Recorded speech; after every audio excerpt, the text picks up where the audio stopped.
유럽에 가면 그 벨기에라고 하는 나라가 있습니다. 그런데 이 벨기에의 왕가의 그 흥망성쇠를 다루고 있는 세 명의 에드워드라는 책이 있는데, 이 책에서 크라수스라고 하는 별명을 가진 레이놀드 왕자가 주요 인물로 다루어지고 있다고 합니다. 이 크라수스라고 하는 뜻은 뚱뚱한 것보다 더 뚱뚱한 것, 그게 이제 크라수스예요. 이런 별명을 가지고 있는 것을 보면 이 레이놀드 왕자의 모습을 떠올릴 수가 있겠죠. 아무튼 이분이 차기 왕권을 이렇게 물려받게 되어 있었는데, 갑작스럽게 부왕이 죽는 바람에 그 혼란한 틈을 타서 동생이 그 쿠데타를 일으켜서 동생에게 왕위를 빼앗기고 말았습니다. 이렇게 왕권을 잡은 동생이 자기 형을 유커크라고 하는 성에 가두고, 그러나 죽이지는 않겠다고 맹세를 했습니다.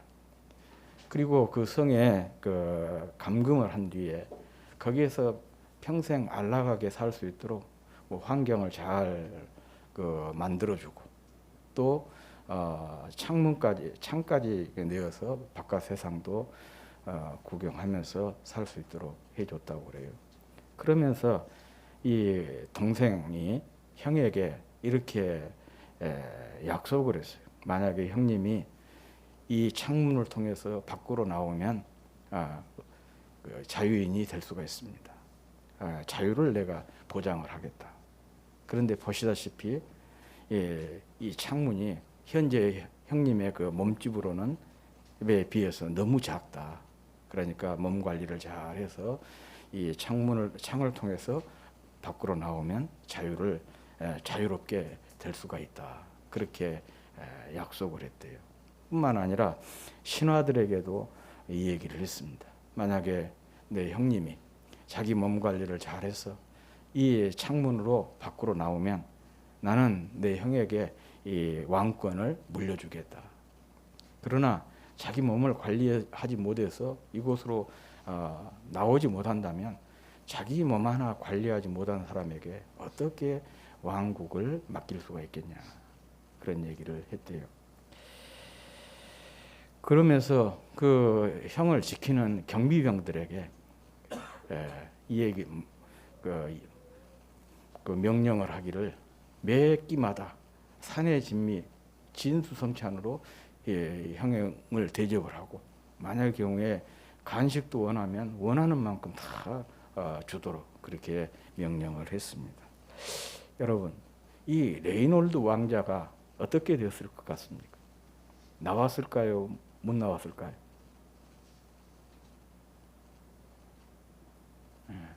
나왔을 것 같아요. 나오기는 나왔습니다. 감금에서 감방에서 나오기는 했지만 자기 힘으로 나온 것이 아닙니다. 그로부터 10년 후에 자기 동생이 전쟁에 참여해서 전쟁터에서 전사를 했어요.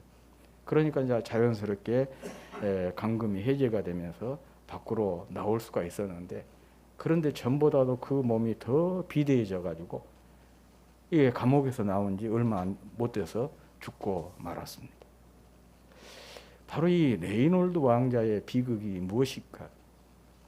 자기 동생에게 왕권을 찬탈당한 한 인간의 비극을 얘기한 것은 아니라고. 자기 먹는 것, 다시 말하면 식욕을 억제하지 못해서 말 그대로 탐욕의 노예가 되어 그 탐욕의 감옥에 갇혀서 일생을 마치는 것, 이게 바로 이 레이놀드 왕자의 비극인 것입니다. 물론 그는 감옥을 나올 수 있는 그 기회가 충분히 주어져 있었습니다. 그러나 스스로 그 감옥을 나올 수가 없었습니다. 또 왕으로 이렇게 될 수 있는 기회가 주어졌지만 끝내 그는 왕위에 오르지를 못했습니다. 먹는 것을 절제하지 못하는 자기 관리에 이 실패를 했기 때문에 그렇습니다. 자기 관리에 실패하면 기회가 주어져도 그 기회를 선용할 수가 없는 것입니다. 절제를 헬라어로 엔크라테이아라고 합니다. 자기 스스로를 알맞게 조절한다는 그런 뜻입니다. 또 여기에는 경비하다, 파수하다, 지키다라는 뜻도 있습니다. 그러니까 절제가 뭐냐? 스스로 자기 자신을 지키는 것입니다. 죄로부터 나를 지키고 또 사단의 유혹으로부터 나를 지키는 것, 이것이 바로 절제인 것입니다.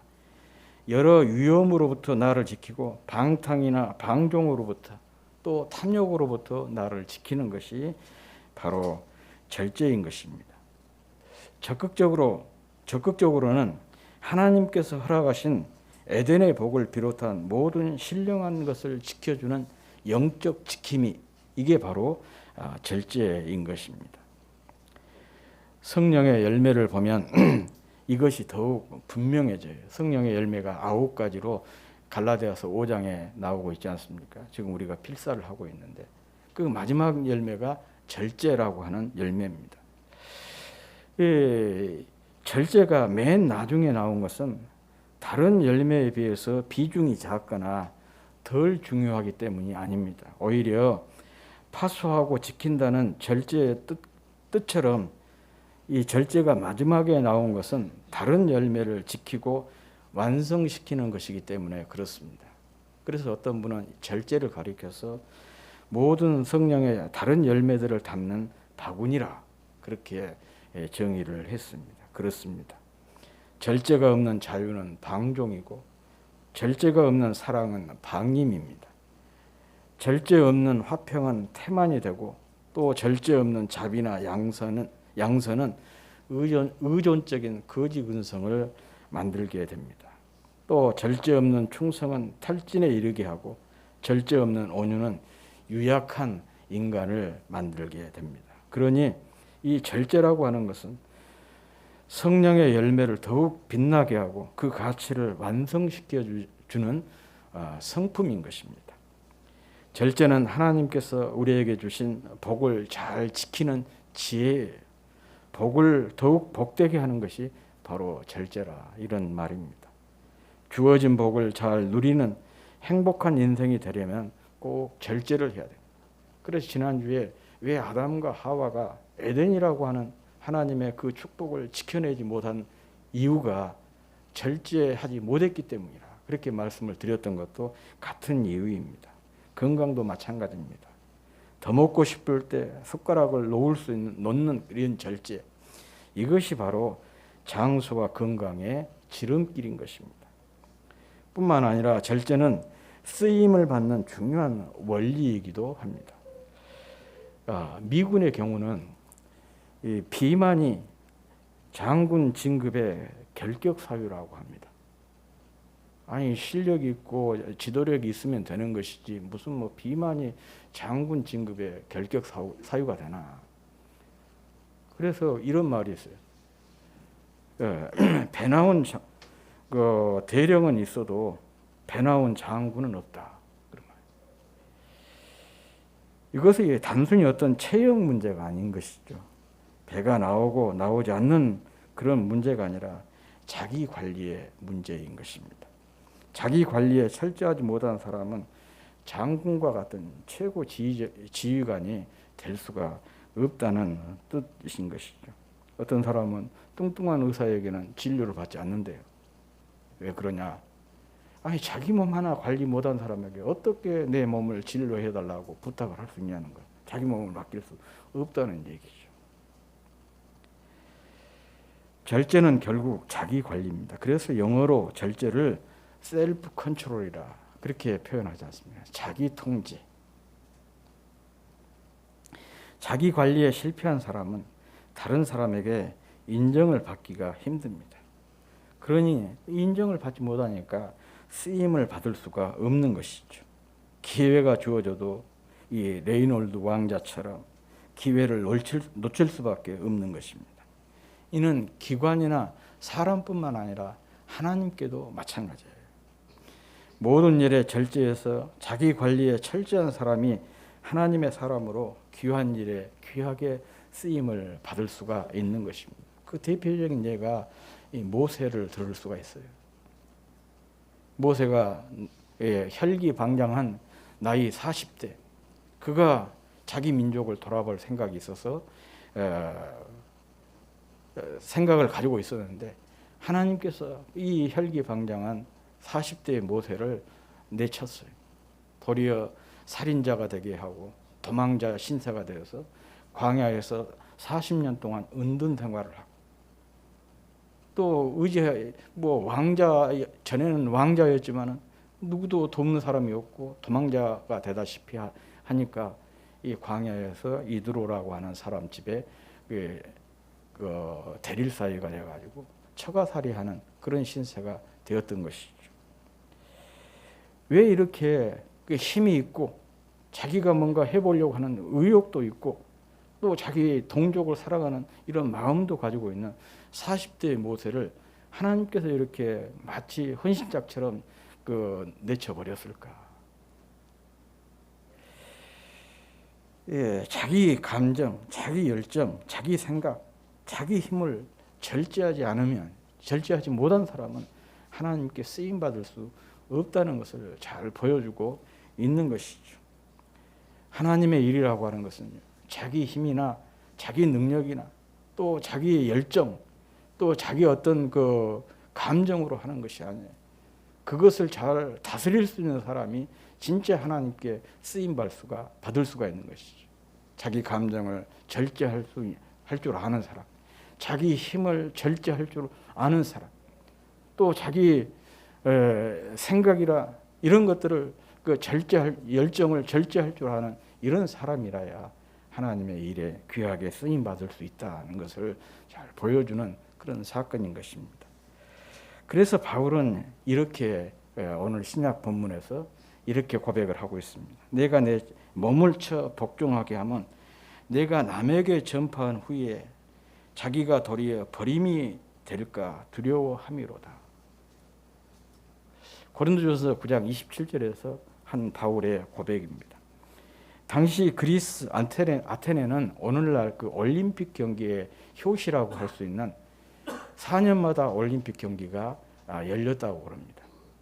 그리고 이 그리스의 다른 도시국가들에서도 비슷한 이런 경기들이 있었는데, 특별히 고린도에서는 2년에 한 번씩 이 올림픽 경기에 버금가는 이스무스 경기라고 하는 운동 경기가 열렸어요. 그러니까 체육 축제인 것이죠. 그리고 고린도 사람들이 가장 영예롭게 생각한 것이 뭐냐?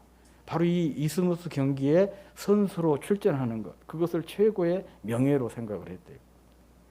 그러나 반대로 선수로 거기에 출전을 해가지고 선수로서 실격이 되거나 아니면 선수로서 어떤 자격을 박탈당하는 것, 그것을 가장 불명예로 여겼다고 그래요. 이런 사실들을 당시 고린도 교회 성도들은 다 알고 있었던 것이고, 바로 오늘 본문은 바울이 이런 배경을 가지고 말씀을 하고 있는 것입니다. 여기서 바울이 27절 하반절에서 이렇게 얘기하죠. 버림이 될까 두려워한다. 버림이 될까 두려워한다. 이 버림이라고 하는 의미를 두고 여러 의견들이 있습니다. 우선 이것을 구원론적인 입장에서 혹시 잘못해서 구원에서 자기가 탈락이 될까, 버림받을까, 그것을 염려한다라고 해석을 하는 분들이 있습니다. 그러나 대부분은 바울이 현재 주님께 이방인을 위한 사도로 쓰임을 받고 있지만 자기 관리를 헛술하게 해서 실격을 당하거나 또 자격 상실을 당한 선수처럼 자신도 그렇게 되지 않을까. 그래서 더 이상 주님으로부터 쓰임을 받지 못할 것을 두려워한다. 그렇게 해석을 하고 있습니다. 저도 이 후자의 해석이 취하고 있는데, 그래서 어떤 성경에 보면 이 버림을 실격, 자격 상실을 뜻하는 영어 단어 disqualify라고 하는 단어로 번역을 하고 있는 성경도 있습니다. 사도로서 자격을 상실해서 쓰임받지 못할까 두려워서 경기에서 우승하기 위해 모든 일을 절제하며 훈련에 집중한 운동선수처럼 자기 관리에 노심초사하고 있는 자신을 강조하고 있는 것이 바로 27절 말씀이에요. 그 내용이 내가 내 몸을 쳐 복종하게 한다. 이 말이 바로 그런 의미인 것입니다. 자기 자신을 쳐서 복종한다는 말은 끊임없이 자신을 절제하며 훈련해서 자기 관리를 위해 힘쓴다는 그런 뜻입니다. 계속해서 귀한 일에 귀하게 쓰임받는 비결이 바로 여기에 있어요. 끊임없이 내 자신을 절제해서 훈련하는 것, 자기 관리를 철저하는 것이 바로 그 비결인 것이죠. 물론 이 전자도 우리가 가볍게 여길 수가 없어요. 예를 들어서 내가 이렇게 잘못해서 구원으로부터 탈락이 되는 것이 아닐까, 제외되는 것이 아닐까. 그것도 한번 우리가 숙고해야 될 그런 문제거든요. 왜냐하면 성경에서 그런 것 내용들이 나와요. 예를 든다면 그 달란트 비유에 보면 5달란트 받은 사람, 2달란트 받은 사람, 1달란트 받은 사람이 나오지 않습니까? 그런데 이 1달란트 받은 사람은 그것을 땅에 묻어두고 전혀 묻어만 두었잖아요. 자기에게 주어진 그 직분 혹은 재능, 은사 이것을 사장시킨 그런 사람이죠. 그런데 주인이 와서 어떻게 하죠?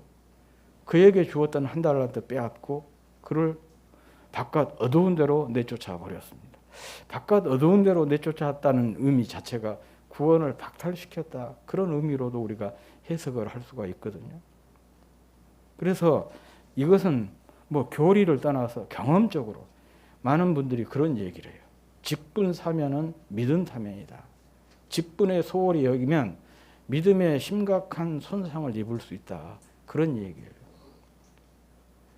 반면에 주님께서 맡기신 일, 이것을 소중한 나의 직분으로 여기고 그것을 잘 감당하게 되면 믿음에 큰 유익을 얻게 되는 것입니다.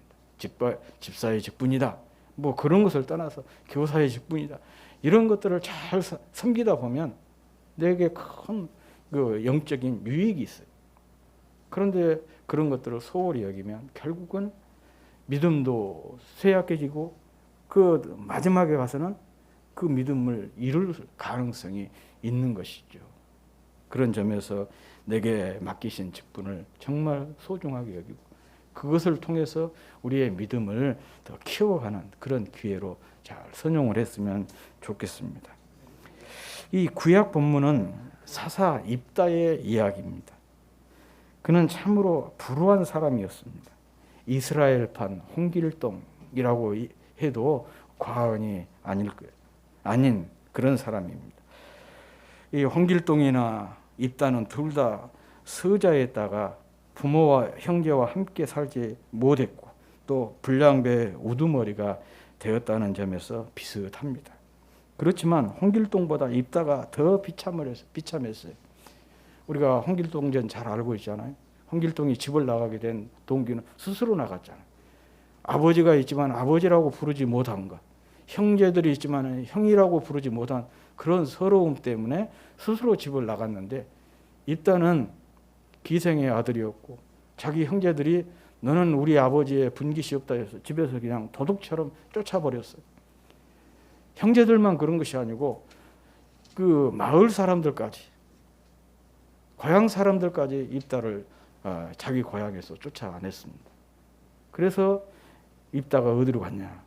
갈릴리 북쪽 산악지대 도비라고 하는 지역에 가서 거주하게 되었고 거기에 그가 거주하다 보니까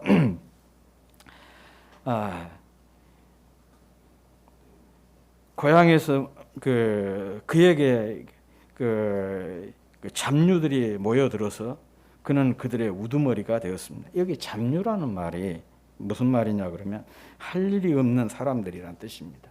그러니까 우리말로 말하자면 백수건달이죠. 백수건달들이요. 소위 말하면 차별과 왕따로 사회에서 거절을 당해서 오갈 데 없는 사람들, 사회적 안전망에서 완전히 벗어난 사람들을 뜻합니다. 이런 사람들을 우리가 사회학적으로 이렇게 표현하죠. 아웃사이더다, 주변인이라. 이런 그들과 도비라고 하는 그 험지에서 공동체를 이루고 살면서 그들의 우두머리가 된 것입니다.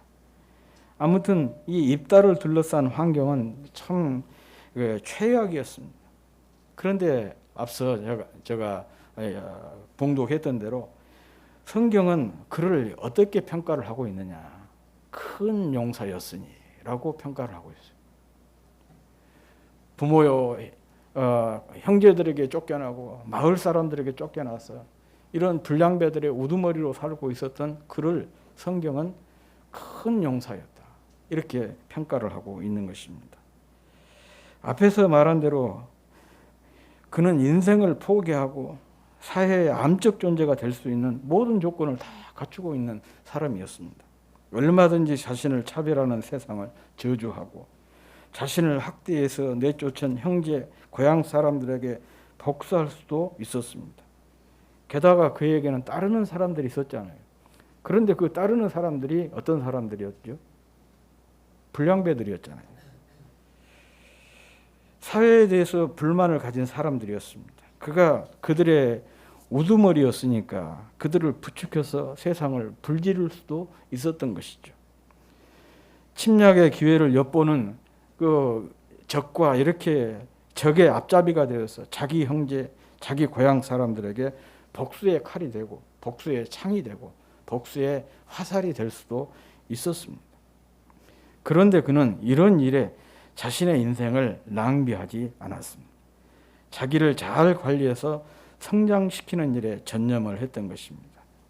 그리고 도적대로 전락하고도 남을 수 있는 사람들을 다 모아서 나라를 구한 구국의 용사로 길러냈어요. 자신 또한 위기에 처한 나라를 구할 수 있는 큰 용사로 성장을 했던 것입니다.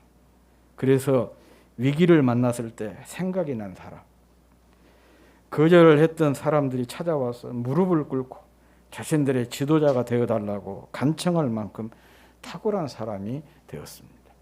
이 복수는 이렇게 하는 것입니다. 어려울 때 생각이 난 사람, 자기를 거절하고 거부하고 내쳤던 사람들이 어려움에 처하게 되니까 제발 우리의 지도자가 되어달라고 무릎을 꿇고 간청할 만큼 그렇게 탁월한 사람이 되었던 것이죠.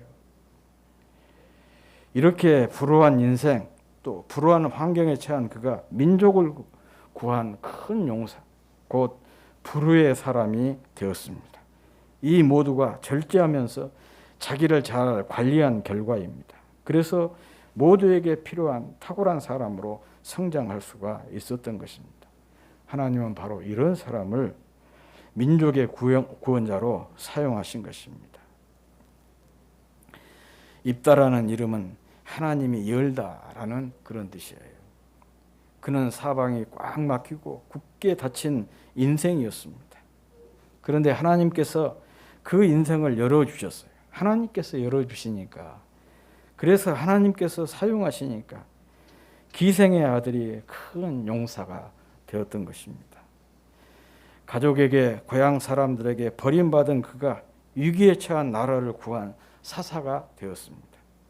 뿐만 아닙니다. 그 또한 여는 사람이 되었습니다. 주류 사회에서 쫓겨난 소망도 없이 살아가는 사람들에게 소망의 문을 열어주고, 그냥 시정잡배처럼 그렇게 살아가야 될 그런 사람들을 다 모아서 나라를 구한 구국의 영웅들로, 용사들로 만들어냈던 것입니다. 그뿐만 아니죠. 암몬의 침략에서 하나님의 구원을 여는 사람이 되었습니다. 우리의 닫힌 인생도 하나님의 손에 달려 있음을 우리가 늘 기억해야 할 것입니다. 하나님께서 쓰시면 열리는 인생이 되는 것이고, 하나님께서 쓰시면 우리도 열어주는 그런 인생이 되는 것입니다.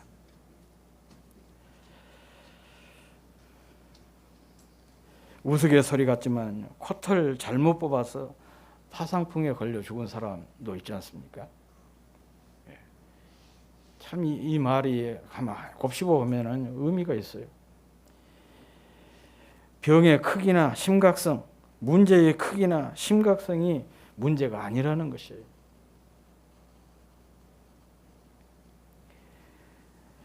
하나님이 우리 인생을 놔버리시면 우리 인생은 끝인 것입니다. 그러니 불우한 인생도 하나님이 함께 하시고 하나님이 도우시고 하나님께서 붙잡으시면 하나님께서 쓰시면 불우의 인생이 될 수가 있습니다. 아무리 꽉 닫힌 인생도 활짝 열리는 인생이 되고 다른 사람의 앞길을 틀어막는 인생도 활짝 열어주는 인생이 될 수가 있는 것입니다.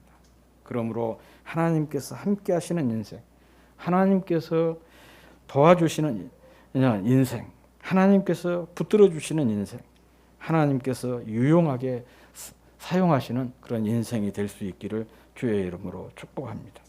그러려면 바울처럼 입다처럼 자신을 쓰임에 맞게 잘 조절해야 합니다. 절제하고 훈련해야 한다는 뜻입니다. 자기 관리에 철저해야 하는 것입니다.